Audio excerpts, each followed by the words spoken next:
Trump and Musk are moving to smother these three pieces of the government. Donald Trump ran his presidential campaign promising to abolish entire federal agencies and departments. But it's not quite so easy for a president to simply end an organization that was created and funded each year by Congress, which is supposed to be the president's equal. So the president and his allies, led by Elon Musk, have found a different way to achieve many of the same goals. Put agencies long targeted by Republicans into a coma by sidelining their workforce, halting their operations, and launching a review of their activity.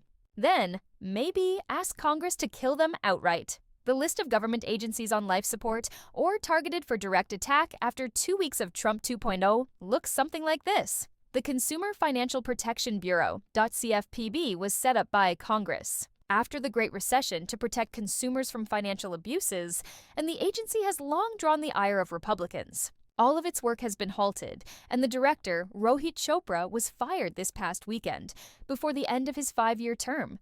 The acting head of the agency, Treasury Secretary Scott Bessent, ordered a review of agency policy to guarantee a consistency with the new administration U.S. Agency for International Development.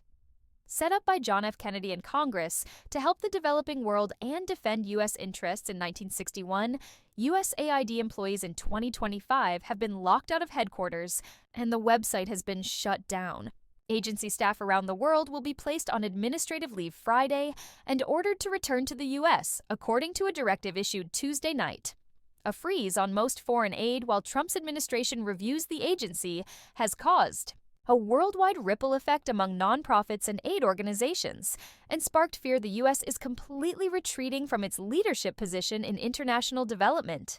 Musk called the agency evil, and Trump said it's run by the radical left. The acting head of USAID, Secretary of State Marco Rubio, told lawmakers in a letter that he would begin the process of engaging in a review and potential reorganization of USAID's activities to maximize efficiency and align operations with the national interest. Musk used more colorful language in a post on social media that he spent the weekend feeding USAID into the wood chipper, an apparent reference to the freezing of foreign aid. The Department of Education, in existence since the 1800s, but elevated by Congress as its own agency in 1979, the Department of Education is Trump's next target. CNN reported that an executive order is being drafted ordering the incoming secretary, Linda McMahon, who has yet to get a Senate confirmation vote, to begin to diminish the department through executive action. I told Linda, I hope you do a great job in putting yourself out of a job. I want her to put herself out of a job. Education Department, Trump told reporters on Tuesday. A narrowly divided Congress likely won't consent to abolishing the department. But McMahon, who led the Small Business Administration during Trump's first term and made her wealth as founder of WWE, may well succeed in severely diminishing its functions. And her own job. Larger layoffs coming, CNN reported Tuesday. That Trump's administration could be planning to lay off a large number of federal workers from across the federal government who don't take a legally dubious buyout offer by Thursday, part of a potential coming reduction in force. Fears of those potential firings, along with the threat of moving agencies to different locations and a requirement to work in the office 5 days per week, regardless of collective bargaining agreements, are also being used by the administration to pressure federal workers to take the buyout offer. Meantime, workers in certain roles, particularly focused on diversity initiatives, have been placed on administrative leave or sidelined. These larger layoffs would not necessarily be a precursor to end an agency's work. There will still be a need for a patent and trademark office, a Department of Transportation, and a Department of Homeland Security, among many others. Firings and reassignments seem likely to transform the Department of Justice and the FBI, but those agencies will continue to exist. A more existential battle over foreign aid, consumer protection, and education. Workers at USAID, who tried to block Musk's access to a payment system, were placed on administrative leave, and others have resigned. Musk has complained in particular about USAID funding diversity initiatives abroad, but after an outcry from the international development community, the freeze on foreign funds was amended to allow for waivers for money that helps save lives, such as for the wildly successful AIDS program that distributes medication in Africa. but benefactors of the aid have reported trouble getting the waivers. Rubio, appearing before reporters in Costa Rica, said if an agency cannot figure out the waivers, he questions their competence and wonders if they're sabotaging it for purposes of making a political point. What Trump can't do is just end these agencies. There seems to be an acknowledgement that Trump cannot, with the swipe of his Sharpie, simply end a government agency.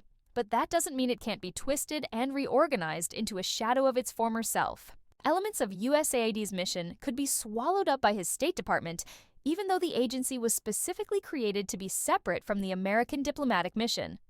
USAID may move, reorganize, and integrate certain missions, bureaus, and offices into the Department of State, and the remainder of the agency may be abolished consistent with applicable law. Rubio wrote in his letter to lawmakers, the executive order being drafted to diminish the Department of Education would also push for Congress to pass legislation ending the department, which mainly distributes federal funds to states. Trump told reporters Tuesday he wants states to have more power over their education systems because, in his view, U.S. schools are failing. We spend more per pupil than any other country in the world, and we're ranked at the bottom of the list, Trump said, adding that he wants to let the states run schools. Ironically, Trump signed an executive order in January that would take some power over education away from states and exert more control over what schools teach, threatening federal funds for schools that teach what he views as critical race theory, or other race or sexuality-based topics. CFPB has been fighting for its life for most of its existence. In May, the Supreme Court ruled that CFPB could continue to exist, endorsing a unique funding structure that finances the organization through earnings of the Federal Reserve System and allowing years of rules meant to protect consumers. CNN's report notes CFPB was funded through the Federal Reserve to safeguard the Bureau's independence from the whims of whatever party controls Congress.